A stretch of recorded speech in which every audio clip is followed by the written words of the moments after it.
Hello everyone, कैसे हैं आप सब। एक बार पुनः शिव कोचिंग क्लासेस पर स्वागत है। उम्मीद करता हूं आप सब अच्छे होंगे, मस्त होंगे, बेहतर होंगे, पढ़ाई भी आपकी बेहतर चल रही होगी। और आज हम देख सकते हैं हमारा टॉपिक क्या है, विद्युत वाहक बल के बारे में चर्चा करेंगे। क्लास 12 फिजिक्स में चैप्टर 3 चल रहा है मेरे बच्चों।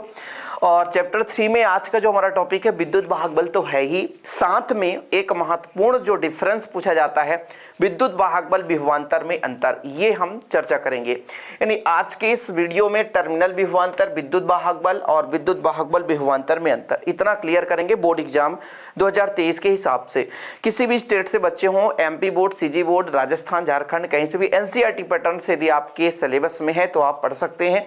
और मेरे बच्चों यदि विधिवत नोट्स लेना है तो ये मेरा पर्सनल नंबर है, कांटेक्ट कर सकते हैं। 100 रुपए चार्ज है, 1 सब्जेक्ट का आपको बेहतर प्रॉपर नोट्स मिलेगा। तो चलिए शुरू करते हैं आज का लेक्चर। विद्युत वाहक बल हमारा जो है, ये विद्युत वाहक बल होता क्या है, इसको समझने के लिए थोड़ा सा बेसिक रूपरेखा हम चर्चा करेंगे प्यारे बच्चों। जैसे आपने पढ़ा कि यदि हम किसी सेल का निर्माण करें तो सेल में प्यारे बच्चों एक कोई ना कोई विद्युत अपघट्ट होगा, है ना। विद्युत अपघट्ट मतलब जो आयन के रूप में टूट जाए, उसका जलीय विलयन लेकर चलते हैं। अब इस विद्युत अपघट्ट में 2 इलेक्ट्रोड लगाकर रखेंगे। तो हम यदि यहाँ पे प्यारे बच्चों 2 इलेक्ट्रोड लगा दें, एक हम कह दें भैया ये पॉजिटिव है ना, और भाई साहब ये दूसरा इलेक्ट्रोड है, ये हमारा जो है निगेटिव है। अब देखो प्यारे बच्चों, हम एनोड कैथोड का नामांकन किस आधार पर करते हैं। किसी भी इलेक्ट्रोड पर यदि आक्सीकरण होता है उसे हम एनोड कह देते हैं, और जहां पर प्यारे बच्चों आपका क्या होता है, अपचयन होता है, उसे कैथोड कह देते हैं। तो 2 इलेक्ट्रोड है प्यारे बच्चों। अभी यहां पर हमने कहा प्यारे बच्चों की कॉपर सल्फेट का विलयन है, वो भी एक्वस के फॉर्म में, यानी जलीय विलयन है। क्या है? जलीय विलयन, जल के साथ मिला हुआ है। और जैसे प्यारे बच्चों ये जल में मिला है तो ये टूटता है, और टूट करके Cu2 पॉजिटिव बनाता है, SO4 2 निगेटिव बनाता है। हम किसी भी विलयन की, सपोज दैट हम एक यहाँ पर सेल ले लिए प्यारे बच्चों, इसमें कोई भी विलयन ले सकते हैं, हम आपको समझा रहे हैं। अब देखो, अभी ये देखो जरा, बंद परिपथ है कि खुला परिपथ है, तो इस प्रकार के परिपथ को हम खुला परिपथ कहते हैं। मतलब जुड़ा नहीं है, जुड़ा नहीं है, ये किसी परिपथ से जुड़ा नहीं, तो एक प्रकार से खुला है। देखो खुला है। लेकिन इसी को यदि हम जोड़ दें किसी परिपथ के माध्यम से, जैसे यहाँ पर मैं एक छोटा सा, मान लो एक पॉजिटिव निगेटिव यहाँ पे मैं, या किसी कुछ नहीं, चालक तार से ही जोड़ दो, ठीक है। यहाँ पर वोल्ट मीटर लगा दो, है ना, यहाँ पे प्यारे बच्चों ये लो। तो जब हम इसको किसी चालक तार के माध्यम से या किसी परिपथ के साथ जोड़ देते हैं तो इसमें धारा बहने लगती है। धारा कैसे बहती है?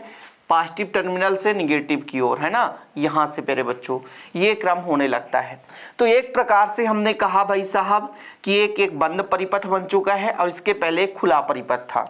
अब होता क्या है प्यारे बच्चों कि विद्युत वाहक बल कैसे डिफाइन करते हैं। कुल मिलाकर एक प्रकार से यदि हम सेल की बात करें, सेल के अंदर की बात करें, तो यदि ये जब हमारा भाई साहब ये हमारा मान लीजिए खुला परिपथ था, मतलब एक दूसरे को हम किसी चालक तार की सहायता से जोड़े नहीं थे, उस स्थिति में यहाँ और यहाँ भी कुछ न कुछ विभवांतर रहा होगा।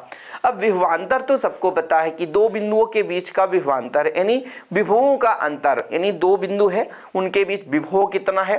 और कुल मिलाकर के विभव क्या है भाई साहब, एक चार्ज एक प्लेस से दूसरे प्लेस तक जा रहा है तो कुछ ना कुछ वर्क करना पड़ेगा, कार्य करना पड़ेगा।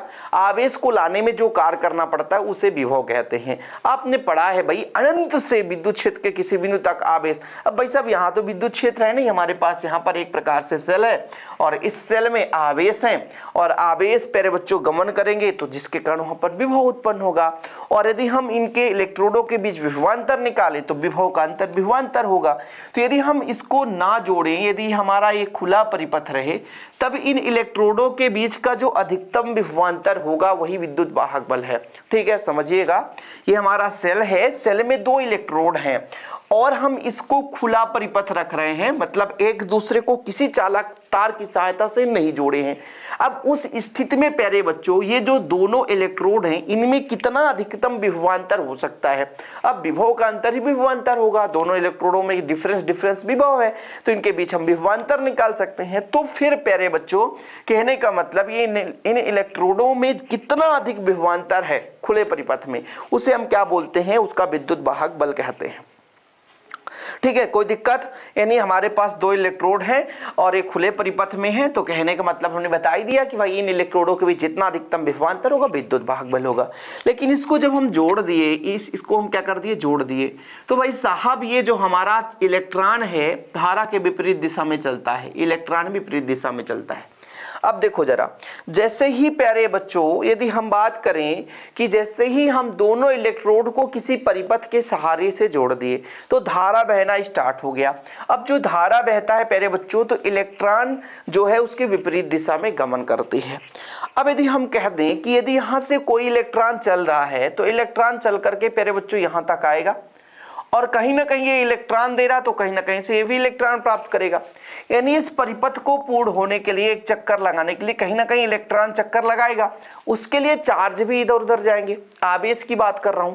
तो यदि मैं कह दूं कि भाई साहब इस परिपथ को पूर्ण करने में, यानी पूरे एक परिपथ को है ना पूर्ण करने में आवेश कहीं ना कहीं गमन करेगा और इस आवेश के गमन के लिए ये जो हमारा यहाँ पे जो सेल है, ये सेल है, वो कुछ ना कुछ कार्य करना पड़ेगा सेल को, मतलब सेल के द्वारा कुछ ना कुछ कार्य होगा। जैसे ही हम सेल के दोनों इलेक्ट्रोडों को किसी चालक तार से जोड़ देते हैं, परिपथ को पूर्ण करते हैं, तो धारा बहने लगती है, यानी आवेश बहने लगता है। वो पढ़ा है आपने कि आवेश प्रवाह की दर को हम धारा कहते हैं। तो भाई साहब कोई यदि एक आवेश ले लें और आवेश को हम मानकर चलें कि इस परिपथ को एक पूर्ण चक्र कर रहा है, तब उसमें जो सेल ने एनर्जी खपत किया, सेल ने जो एनर्जी लगाया, वही एनर्जी हमारा जो है विद्युत वाहक बल है। देखो जरा, एकांक धनावेश को पूरे विद्युत परिपथ में प्रवाहित करने के लिए सेल द्वारा जितना कार्य करना पड़ता है उसे उस सेल का विद्युत वाहक बल कहते हैं। मतलब जितना सेल एनर्जी लॉस करता है, जितना सेल एनर्जी को लगाता है उस आवेश पर कि आवेश पूरा चक्कर लगा सके। भाई साहब किसी कहते हैं ना कि हमारा जो सेल है इसके अंदर रासायनिक क्रिया होती है, रासायनिक क्रिया के फलस्वरूप इस प्रकार से आयन के रूप में निर्माण होते हैं, आयन गति करते हैं, धारा बहती है, ये तो हमको पता है भाई साहब। तो ये जो आयन है मतलब आवेश, इसमें धन और ऋण, ये कहीं ना कहीं परिपथ में चक्कर तो लगाएंगे। तो परिपथ में एक चक्कर लगाते हैं तब इस सेल के द्वारा जितना कार्य करना पड़ता है उसे हम कहते हैं इसका विद्युत वाहक बल। अब विद्युत वाहक बल समझ में आ ही गया होगा। यदि हम मान के चले प्यारे बच्चों कि एक पूर्ण चक्र लगाने में Q आवेश पर W कार्य करना पड़ रहा है, तो जो विद्युत वाहक बल है प्यारे बच्चों ये E बराबर W/Q हो जाएगा। ठीक है, इसका यदि हम मात्रक कहें तो मात्रक आप कह दोगे प्यारे बच्चों वोल्ट है, क्या वोल्ट। और यदि विमीय सूत्र कहें, विमीय सूत्र, तो विमीय सूत्र तो चुटकी में निकाल लोगे, क्योंकि सर पता है वर्ग का होता है ml²⁻², ठीक है, और जो आपका Q है आवेश का होता है धारा गुणे समय। सही बात है। तो प्यारे बच्चों m का m रहेगा, l² एक और चले जाएगा तो -3, एक पावर -1, ये आपका निकल कर आ गया विमीय सूत्र। तो किसका निकल कर विमीय सूत्र आ गया भाई साहब? विद्युत वाहक बल का। किसी बात की परेशानी? विद्युत वाहक बल कैसा मात्रक वोल्ट है, समझ में आ गया। जरूरत पड़े तो भाई साहब आप लोग नोट्स बनाते हो ना तो अच्छी बात है, इसलिए मैं पूरा परिभाषा लिख देता हूं। और मैं कहता भी हूं प्यारे बच्चों कि यदि आप प्रॉपर नोट्स लेते हैं तो आपका तैयारी विधिवत हो गया यार। 100 रुपये चार्ज रहता है वन सब्जेक्ट का, और प्यारे बच्चों 100 रुपये आप यूं ही एक दिन में आसानी से खर्च कर दोगे। कोई भी बच्चा आज की डेट में 100 रुपये खर्च कर सकता है एक सब्जेक्ट के लिए यार। तो ये आपने समझ लिया प्यारे बच्चों की विद्युत वाहक बल है क्या। क्लियर है, समझ में आ गया? थोड़ा सा समझिए। अब मैंने कहा भाई विद्युत वाहक बल E बराबर W/Q होता है। अब यदि मैं कह दूं W बराबर 1 जूल कार्य करना पड़े और आवेश कितना हो, 1 कूलाम आवेश हो, 1 कूलाम आवेश हो, तब कहोगे कि यदि मैं कह दूं E बराबर प्यारे बच्चों तो 1/1 यानी 1 जूल कार्य करना पड़ा, किसके लिए? 1 कूलाम आवेश के लिए। तो भाई 1 से 1 कटेगा तो आ जाएगा 1 वोल्ट। समझ में आया? कहने का मतलब यदि 1 कूलाम आवेश को परिपथ में घुमाने के लिए एक बार पूर्ण चक्कर के लिए सेल द्वारा 1 जूल कार्य करना पड़े तो जो आपका सेल का विद्युत वाहक बल होगा 1 वोल्ट होगा। तो सेल का विद्युत वाहक बल कितना होगा? 1 वोल्ट होगा। अतः यदि 1 कूलाम आवेश को पूरे परिपथ में चलाने पर 1 जूल कार्य करना पड़े तो यहां पर मैं लिख देता हूं, अतः यदि 1 कूलाम आवेश को 1 कूलाम आवेश को पूरे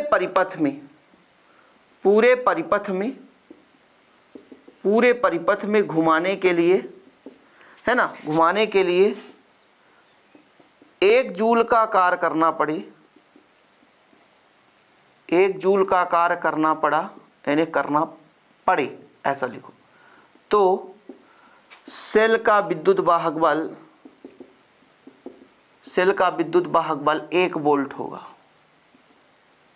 सेल का विद्युत वाहक बल 1 वोल्ट होगा। कोई दिक्कत है लिखने में? कोई प्रॉब्लम? कोई प्रॉब्लम क्रिएट तो नहीं हो रही भाई साहब? ये हमारा आ चुका है विद्युत वाहक बल। ठीक है, अब मेरे बच्चों टर्मिनल विभवांतर किसे कहते हैं? तो जब हमारा सेल बंद परिपथ में होता है, बंद परिपथ का मतलब जुड़ा हो ना भाई साहब, बंद परिपथ में हो, जुड़ा हो, समझ रहे हैं? तो भाई साहब बाह्य परिपथ में एकांक धनावेश जाएगा, है ना? तो थोड़ा सा समझिएगा, मैं आपको बता देता हूं। यहां तक स्क्रीनशॉट ले लिए आप लोग? देखो जरा, टर्मिनल विभवांतर की परिभाषा आप लोग लिखना है तो लिख सकते हो। यदि किसी को डाउट हो टर्मिनल विभवांतर, हेडिंग लगा लो। यहां पर आप देखो जरा, बहुत सिंपल है। हमने एक पूर्ण परिपथ में आवेश को घुमाने में जो सेल द्वारा व्यय ऊर्जा है, जो कार्य है, उसे हम विद्युत वाहक बल कहते हैं। वहीं पे प्यारे बच्चों केवल बाह्य परिपथ, ये देखो बाह्य परिपथ में, जब बंद परिपथ की स्थिति में है तो ये जो हमारा सेल के बाहर जो परिपथ है उसे बाह्य परिपथ कहेंगे। तो टर्मिनल विभवांतर, थोड़ा सा आप लोग हेडिंग लगा लो, टर्मिनल विभवांतर, क्योंकि भाई साहब हमारा टॉपिक है तो एक भी टॉपिक छूट ना पाए, यही उम्मीद रहता है मेरे से बच्चों को। तो भाई यही कोशिश करता हूं कि सभी टॉपिक को मैं समझा सकूं। तो देखो जरा, ये मेरा आपका क्या है भाई साहब, एक सेल है और ये बाह्य परिपथ है। जब इन दोनों को मिला देते तो एक बंद परिपथ का निर्माण हुआ। तो यहाँ पे ये कहा गया कि एक हमारा यहाँ से मान लो चार्ज यहाँ से यहाँ तक, है ना, मतलब बाह्य परिपथ में यदि मान लीजिए यहाँ से इलेक्ट्रॉन चलना शुरू किया यहाँ तक आने में, है ना, जब हमारा जो आवेश है, चार्ज है, बाह्य परिपथ में गमन करता है, मतलब बाह्य यानी बाहर, बंद परिपथ है नहीं भाई साहब, पूरा यानी एक दूसरे जुड़ा है, पूरा बंद परिपथ का निर्माण कर रहा। खुला परिपथ मतलब बाहर का कोई भी विद्युत परिपथ जुड़ा नहीं है। तो बंद परिपथ के स्थिति में, बंद परिपथ के कंडीशन में प्यारे बच्चों, यदि हमारा जो चार्ज है, जो आवेश है, वो बाह्य परिपथ में गमन कर रहा है, बंद परिपथ की स्थिति में यदि आवेश जो है बाह्य परिपथ में गमन करता है, देखो बाह्य परिपथ में गमन करता है, बाहर की बात कर रहे हैं, अंदर की बात नहीं कर रहे हैं, दिल की बात नहीं भाई, बाहर की बात कर रहे हैं। तो बाहर जो चार्ज जा रहा है, तो एक इलेक्ट्रोड से दूसरे इलेक्ट्रोड तक जाने में जो सेल द्वारा व्यय होता है, जो कार्य होता है, वही उसका टर्मिनल विभवांतर होता है। समझ रहे हैं? मतलब एकांक धनावेश को बाह्य परिपथ में प्रवाहित करने के लिए सेल द्वारा जितनी ऊर्जा खर्च करनी पड़ती है, समझ रहे, तो उसे हम कहते हैं टर्मिनल विभवांतर। लिखना चाहोगे क्या? ठीक है, लिखना चाहोगे लिख दें कि एकांक धनावेश को, एकांक धनावेश को बाह्य परिपथ में प्रवाहित करने के लिए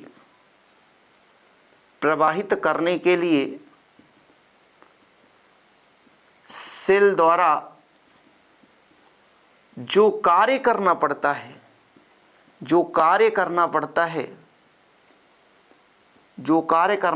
है उसे टर्मिनल विभवांतर कहते हैं, टर्मिनल विभवांतर कहते हैं।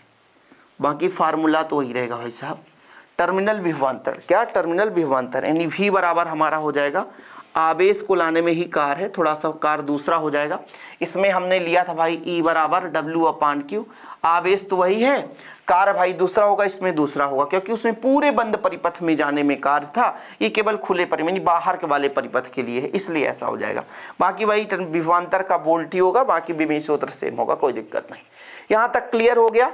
स्क्रीनशॉट लेना है इसका भाई। अब हम बात कर लेंगे आज का जो हमारा मेन टॉपिक था, विद्युत वाहक बल विभवांतर में अंतर। ठीक है, कोई दिक्कत तो नहीं?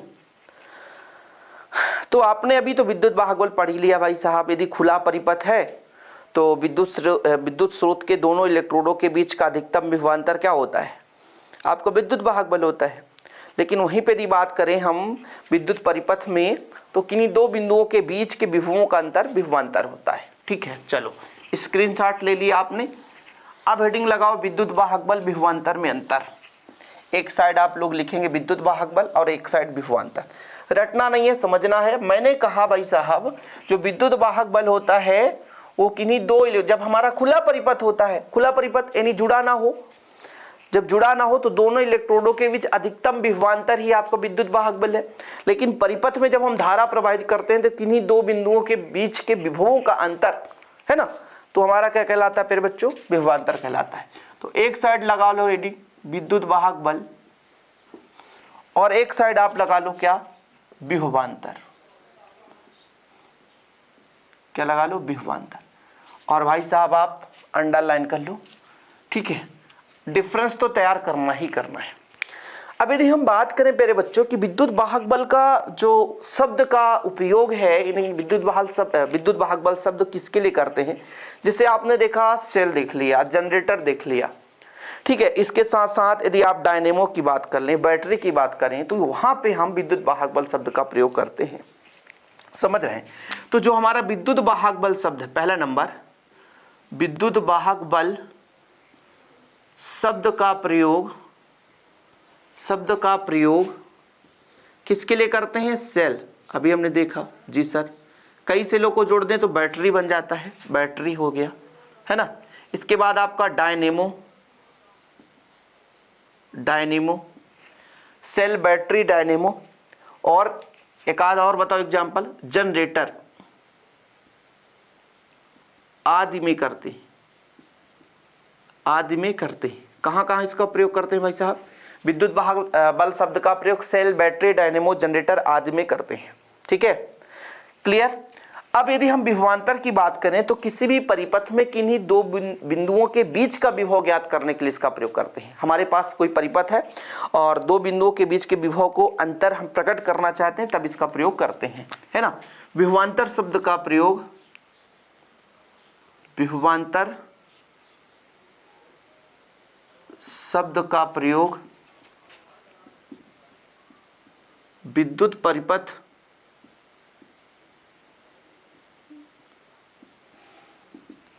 परिपथ में किन्हीं दो बिंदुओं में विभव के अंतर को, किन्हीं दो बिंदुओं के विभवों के अंतर को प्रकट करने के लिए किया जाता है। बस सिंपल है। हमने पहले भी बताया था भाई साहब कि भाई साहब ये जो हमारा है वो सेल में हमने एग्जांपल लेकर ही चला था, और विभवांतर बताया था कि परिपथ में दो बिंदुओं के बीच विभव है तो विभव का अंतर निकालते हैं तो विभवांतर निकल आता है। दूसरा आप लोग बता दो, यदि खुले परिपथ की बात करें तो किसी भी सेल में यदि वो खुला परिपथ है तो इलेक्ट्रोडों के बीच का जो अधिकतम विभवांतर है, यानी इलेक्ट्रोडों के बीच जो विभवांतर, अधिकतम विभवांतर, वही आपका विद्युत वाहक बल कहलाता है, ठीक है। और यहाँ पर विभवांतर की बात करेंगे तो किसी विद्युत परिपथ में किन्हीं दो बिंदुओं के बीच के विभव का अंतर होता है। तो चलिए इसको हम लिख लेते हैं प्यारे बच्चों कि खुले परिपथ में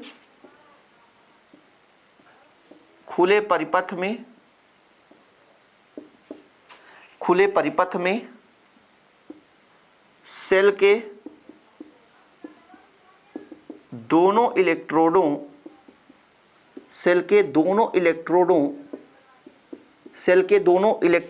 बीच का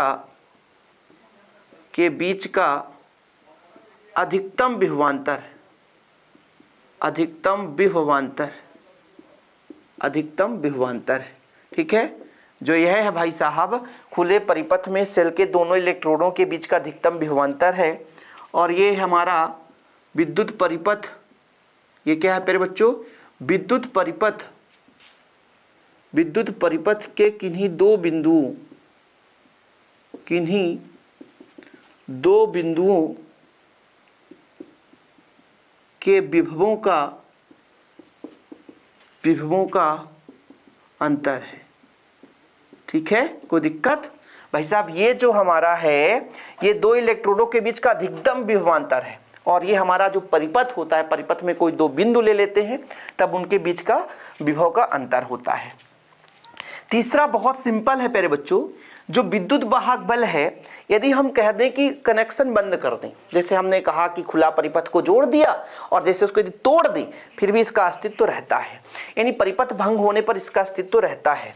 ठीक है, परिपथ भंग होने पर भी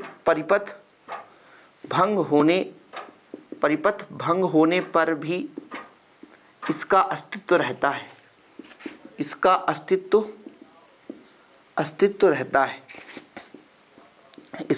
रहता है। लेकिन प्यारे बच्चों, जैसे ही परिपथ भंग कर देते हैं, मतलब खत्म कर देते हैं, तो विभवांतर का अस्तित्व समाप्त हो जाता है।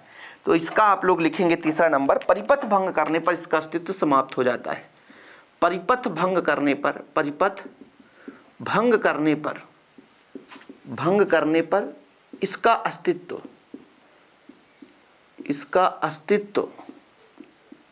इसका अस्तित्व समाप्त हो जाता है। परिपथ भंग हो जाने पर इसका अस्तित्व समाप्त हो जाता है। ठीक है, चलिए आगे देखते हैं प्यारे बच्चों। चौथा नंबर देखते हैं, विद्युत वाहक बल का मान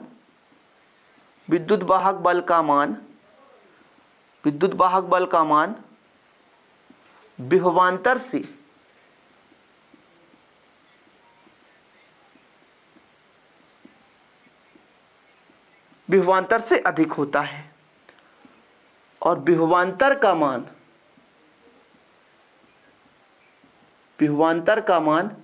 विद्युत वाहक बल से कम होता है। देखो भाई साहब, सिंपल है, क्लियर है ना। 4 डिफरेंस यदि तैयार कर लेंगे तो बहुत है यार, 4 नंबर का तो आता ही है, समझ है। 4 डिफरेंस तैयार कर लो, बहुत है।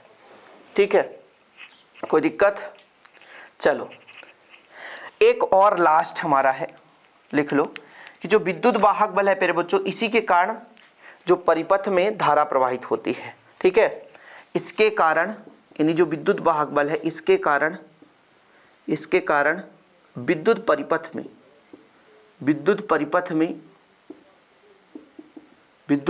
में धारा प्रवाहित होती है। ठीक है, विद्युत परिपथ में धारा प्रवाहित होती है, किसके कारण? विद्युत वाहक बल के कारण।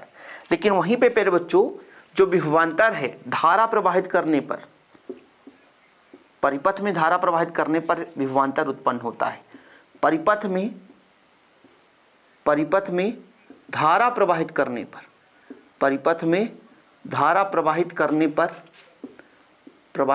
पर विभवांतर उत्पन्न होता है।